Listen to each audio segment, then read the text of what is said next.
បាទសូមគម្រាបសួរដល់បងប្អូនអរគ្នាដែលនិយមលេងនៅ Channel យួនបាទថ្ងៃនេះលោកគ្រូមហាជ័យសូមចេញនៅលេខប្រចាំតម្រុយប្រចាំថ្ងៃប្រចាំម៉ោងប្រចាំថ្ងៃតែម្ដង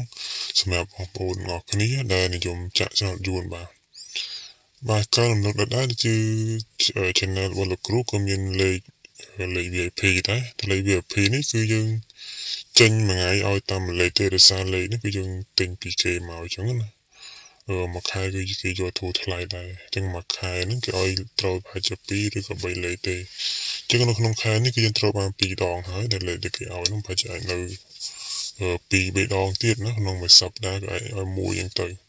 អញ្ចឹងសម្រាប់បងប្អូនគ្នាដែលចង់បានលេខ VIP អាចខមមិនខាងក្រោមបានណាដោយសារយើងចេញលេខ VIP មុនម៉ោង12បាទមុនម៉ោង12មិនអាចចេញមុនម៉ោង12បានទេដោយសារលេខហ្នឹងគេបោះឲ្យជាមិនទាន់ដែរជាងយើងអាចដាក់ចេញពីព្រឹកឬក៏ពីយប់ទេអញ្ចឹងមិនដល់ពេលថ្ងៃទេដែលយើងអាចខមមិនតបទៅវិញបានចឹងថ្ងៃដែរសូមអស់លេខតម្រុយពិសេសបាទតម្រុយពិសេសគឺមិនលេខ2គឺលេខតម្រុយដែលយើងឲ្យសម្រាប់បងប្អូនលោកគ្នាយកទៅចាក់ប្រចាំថ្ងៃបាទប្រចាំម៉ោង1កន្លះម៉ោង4ម៉ោង6ហ្នឹងឯងយើងអាចគុណ6ប៉ុសគុណណាយើងចាក់6ប៉ុសគុណទៅព្រោះឯលេខនេះឲ្យទៅ3ខ្ទង់ចឹងនៅក្នុងមួយខ្ទង់បងប្អូនអាចជិតគេថាគុណយក6ប៉ុសតែម្ដងទៅពេលថ្ងៃពេលល្ងាចឬក៏ពេលយប់ចឹងទៅណាចឹងលេខនេះដែរគឺយើងមានឲ្យរហូតដល់ទៅ3ខ្ទង់តែម្ដង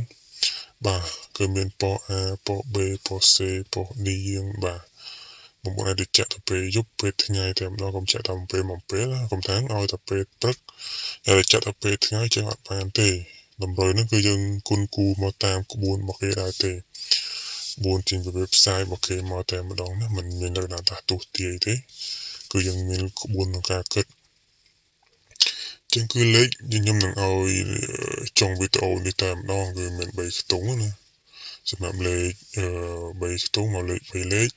បាទហើយសម្រាប់វីដេអូក្រោយទៀតគឺយើងនឹងមានលេខ2ខ្ទង់ឲ្យផ្សេងទៀតបាទសម្រាប់ឲ្យដូចចាក់ទាំងអស់គ្នាបាទចឹងខ្ញុំសូមអរគុណណាស់សម្រាប់អរគុណតាមដានទស្សនាបាទកុំភ្លេចចុច Subscribe ឬក៏ដាក់ឬក៏ដឹងបាទដើម្បីតាមដានព័ត៌មានបន្ថែមព័ត៌មានផ្សេងទៀតទៅនឹងដើម្បីឆ្នោតនេះផងដែរបាទសូមអរគុណសូមជម្រាបលា